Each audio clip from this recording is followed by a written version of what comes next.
Today we're going to be talking about how to save money on your groceries and your food in 2025. I have tried over the years couponing and freezer prepping and kind of, shopping deals, whatever. So much of that is so time consuming. So none of the tips I'm going to be giving you today are about couponing, even though I know that's a big thing and it is a way to save money. However, when I started doing these few things, I noticed a drastic reduce in our grocery bill because I truly believe that saving money on groceries and food starts in your house and not at the grocery store. So we're going to kind of be going through the certain things that I do on a regular basis to ensure that my grocery bill is as low as possible, and kind of some of the things that I feel like a lot of people overlook as really important steps in saving their money. So let's get into it. My first tip, and probably the most important in my opinion, is that you should be cleaning your refrigerator weekly. When I talk about how saving money starts in your home, the biggest thing is that you need to be eating the food that you've already put your money into. So the food that you've already bought.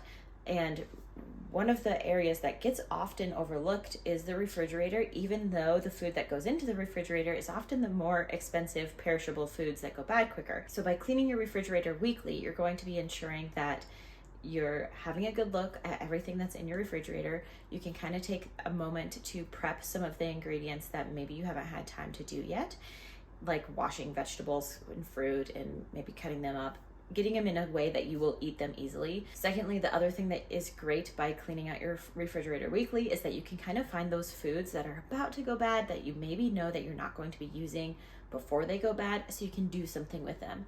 And so a great way to do this is by storing them in your freezer. So I love to do this with spinach and broth and different things like onions, garlic, whatever, just kind of getting them to a point where you can put them in your freezer.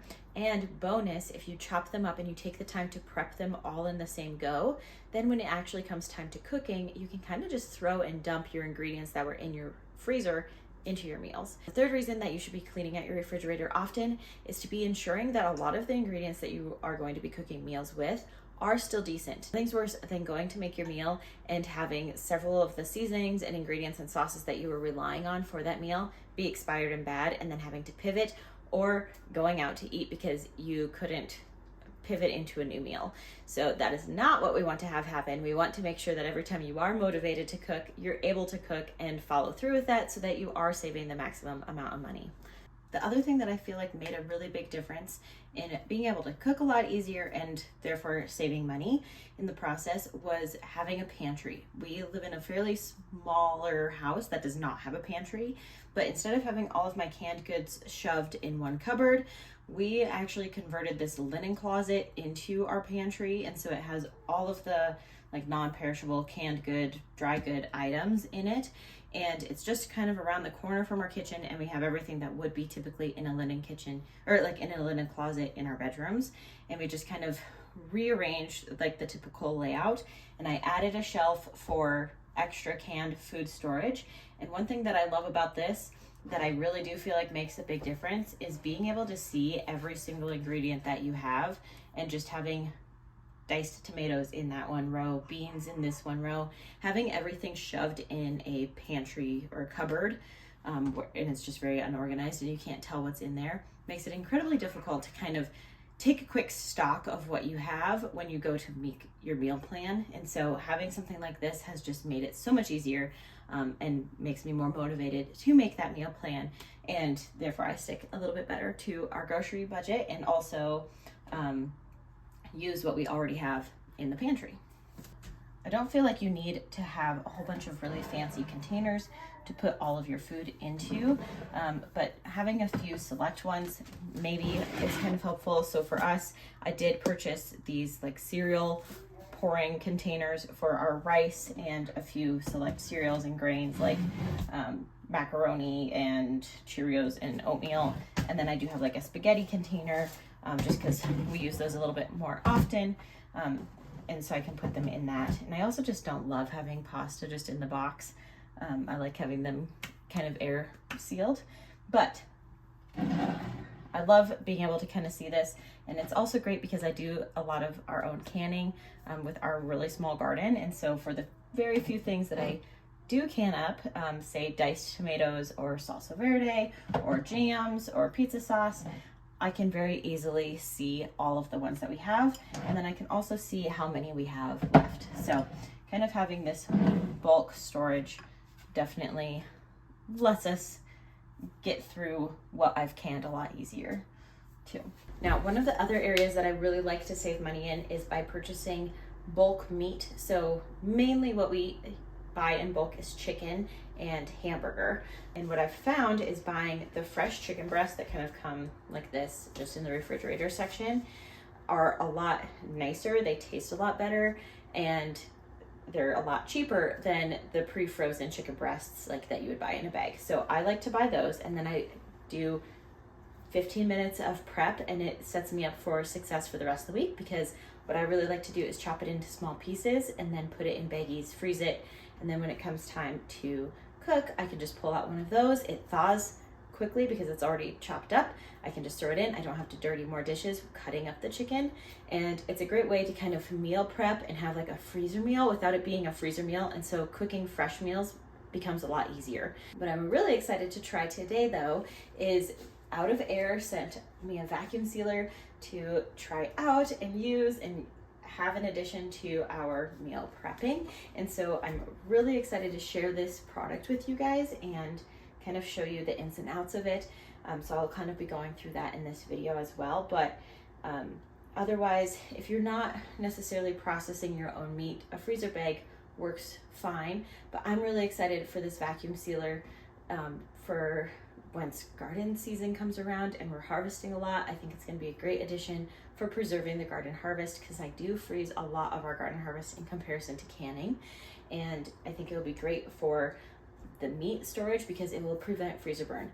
Freezer bags, even though they're designed for the freezer, I still find that they end up freezer burning our food very often.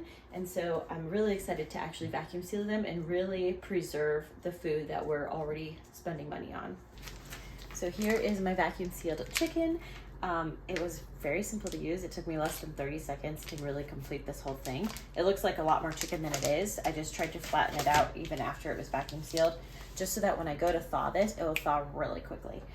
I have a coupon code for 10% off from this company that I will include down in the description box below if you guys are interested.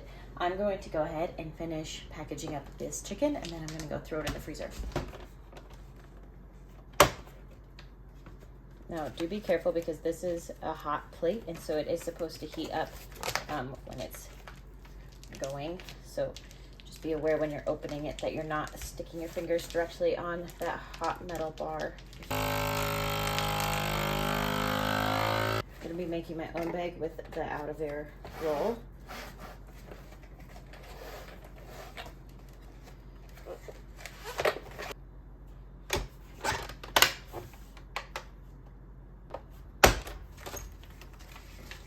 All right, my own little bag.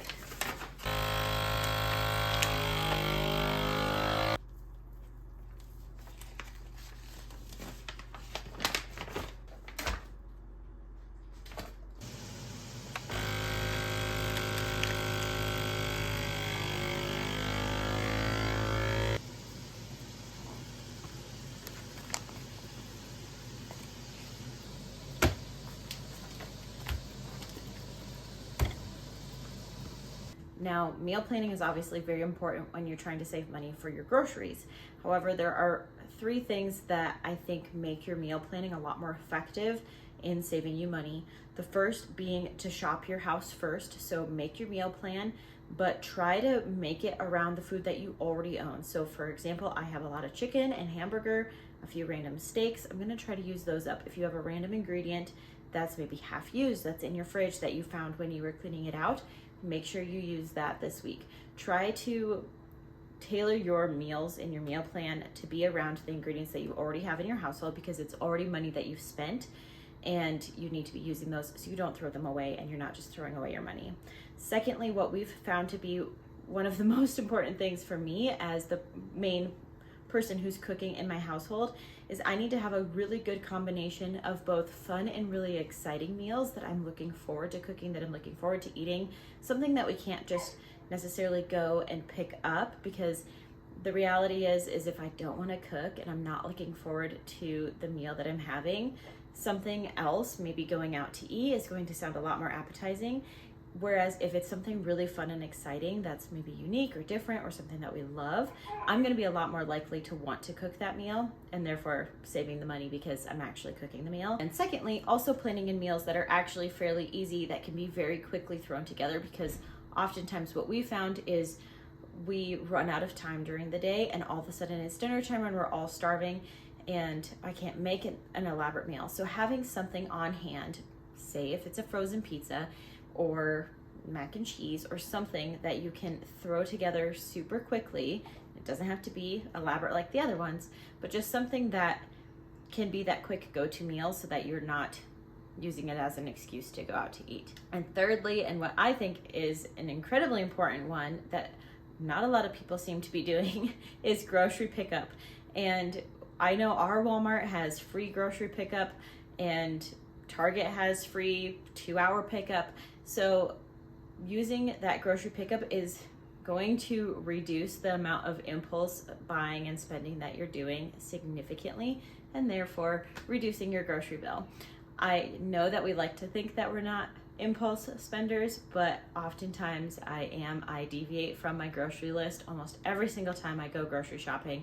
There's always something that ends up in my cart that wasn't on my list. So by using the grocery pickup, I'm only getting the things that I know we need, and therefore I'm not buying in excess. And lastly, buying seasonal produce. Not only is it going to be better quality produce and it's going to be fresher, but it's also usually cheaper because that's what is readily available from the farmers, and therefore it's going to be a lot cheaper than if you're buying off-season produce halfway from the time that they were actually growing. So I hope you guys enjoyed this video. I hope you got something out of it that you can apply to start saving some money on your groceries in 2025. And I will include all of the links to everything that I talked about in the video down below. Don't forget that there is a 10% coupon off for this vacuum sealer if that is something that you're interested in. If you are a gardener or homesteader, I feel like having a vacuum sealer on hand is going to make a huge difference in the quality of your produce that you're putting all your hard work into growing.